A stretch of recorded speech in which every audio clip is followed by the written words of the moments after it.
Bonjour à tous, j'espère que vous allez bien. Aujourd'hui dans cette vidéo Marvel et compagnie, comme prévu, Pirates des Caraïbes arrive sur la chaîne. Et nous allons discuter de cette saga mythique, du 1er au 5e. Alors bien sûr, si tu aimes ce genre de contenu, je t'invite à t'abonner et à liker. Ça me ferait extrêmement plaisir. Et donc, commençons. Pirates des Caraïbes, la malédiction du Black Pearl est sorti en 2003, et à cette époque-là, il faut savoir que les films pirates, c'était pas super bien vu. En tout cas, ça ne marchait pas beaucoup. Par exemple, L'île aux pirates en 1995, ça n'a pas fait un grand succès. Et à cette époque-là, la presse s'attendait à un gros flop du film Pirates des Caraïbes, la malédiction du Black Pearl. Pas du tout.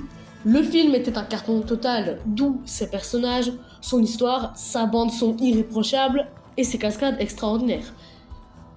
Donc le premier épisode de Pirates des Caraïbes met vraiment un peu tous les personnages dans leur contexte. Par exemple, on découvre Elizabeth Swann, la fille du gouverneur, mais qui veut vraiment sortir un peu de cette aristocratie et se chercher. Nous avons le forgeron Will Turner qui a des origines bien plus importantes qu'il ne le pense, le Capitaine Barbossa et surtout le seul et l'unique Jack Sparrow. Et je vous avoue que moi non plus je ne suis pas trop pirate, mais ce film est une première, notamment pour ce personnage de Jack aussi qui est très attachant avec ses mimiques, il a l'air déguenillé et tout, mais au final c'est pas que ça Jack, c'est de la ruse, c'est de l'ingéniosité. Ce film est un plaisir pour les yeux et les oreilles pour sa bande-son, comme je vous l'ai dit, qui est génial. Voilà, je n'ai pas grand chose à dire sur Pirates des Caraïbes, la malédiction du Black Pearl. Ce que j'ai vraiment aimé, c'est que je me suis dit à la fin du film, vivement le 2. Et de ce fait, Pirates des Caraïbes, le secret du coffre maudit, je vais déjà vous le dire, de mon point de vue, c'est mon préféré. En tout cas, voilà, c'est mon point de vue. Notamment là, nous allons parler du personnage de Davy Jones, méchant iconique. Nous avons devant nous un énorme homme poulpe bien braqué, et là on pourrait se dire, c'est un pur méchant. Pas du tout. Au lieu de nous faire un cliché, Disney a choisi de montrer quelqu'un de détruit à l'intérieur. Et ça c'est cool parce que malgré son air un peu flippant, on s'y attache. D'ailleurs, pareil à son vaisseau, le Hollandais volant, qui oui, quand il plonge dans l'eau, c'est vrai que c'est flippant, mais c'est vrai qu'il a quand même du flow. Et puis dans ce film aussi, les affinités sont un peu remises à zéro, puisque oui, il est tiraillé entre son idée de sauver Elizabeth, mais en même temps, il doit faire équipe avec Jack. Mais il rencontre son père, donc ça change tout. Une romance qui commence à s'installer entre Jack et Elizabeth. Personnellement, j'aurais bien aimé que ça aboutisse, mais bon, Elizabeth et Will, voilà quoi. C'était calculé dès le premier jour. Et puis j'ai beaucoup aimé l'ambiance dans laquelle c'était le Pirates des Caraïbes 2. On avait Jack qui était beaucoup moins sûr de lui que dans le 1, qui pensait qu'à se cacher et à échapper à Davy Jones justement. On rencontre de nouveaux personnages. Et puis à la fin, je crois que c'est ma scène préférée du film, le moment où Elizabeth embrasse Jack mais l'abandonne sur le Pearl, le laissant aux tentacules du Kraken, mais finalement que Jack arrive à se libérer et saute dans la gueule de l'animal. C'était mon moment préféré. Et puis de même aussi les scènes d'action, par exemple, je pense à la scène où Will, Norrington et Jack se combattent dans la roue là, sur l'île. Ça aussi c'était une très bonne scène d'action. Pour moi, c'est mon Pirates des Caraïbes préféré. Voilà qui clôture le 2. Maintenant, je vais passer au 3 Pirates des Caraïbes jusqu'au bout du monde, qui est sorti tout juste après l'épisode 2, puisque naturellement c'est la suite.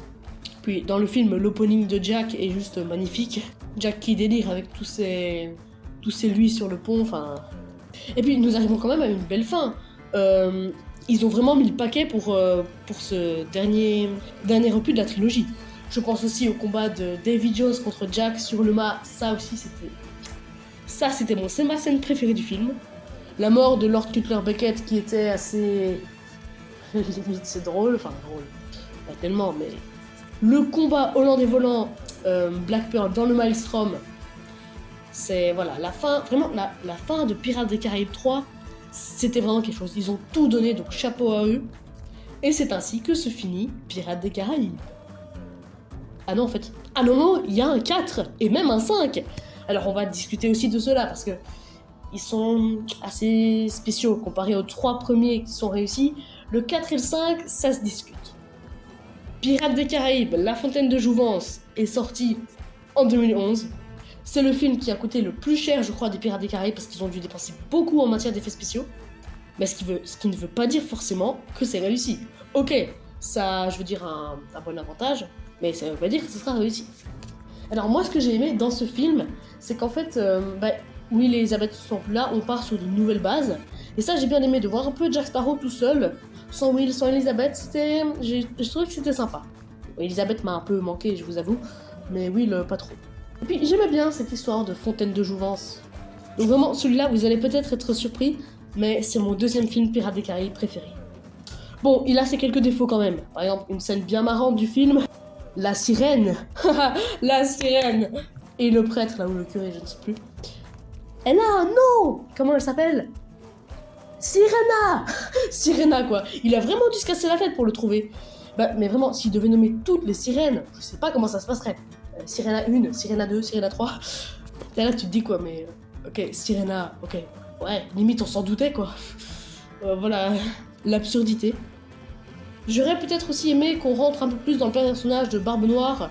Je trouve qu'il n'était pas très bien amené. Mais sinon, j'ai trouvé, pour ma part, le film vraiment très bien.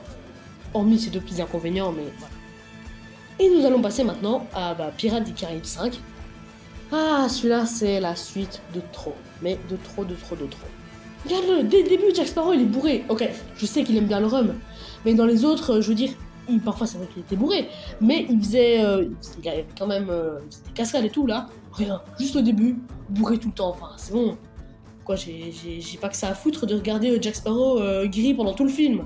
On comprend aussi que Barbossa a une fille qui s'appelle Karina, donc l'astronome.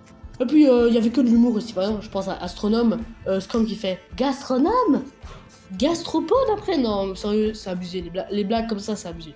Puis Salazar, c'est vrai qu'il avait quand même un flow assez menaçant, j'ai trouvé, mais je sais pas, ça me faisait trop penser à... Je sais pas, le Silent Mary, j'aimais bien, mais bon... Je trouvais que ça avait un côté hollandais volant, enfin, pas vraiment, mais je veux dire... Je trouvais qu'ils s'en sont peut-être quand même un petit peu inspirés pour le bateau. Bon, on va pas se mentir, ils ont pas le même physique du tout, mais bon. Puis, attends, l'hypocrisie là-dedans. On nous dit que si Jack se débarrasse du compas, Salazar, il est libéré.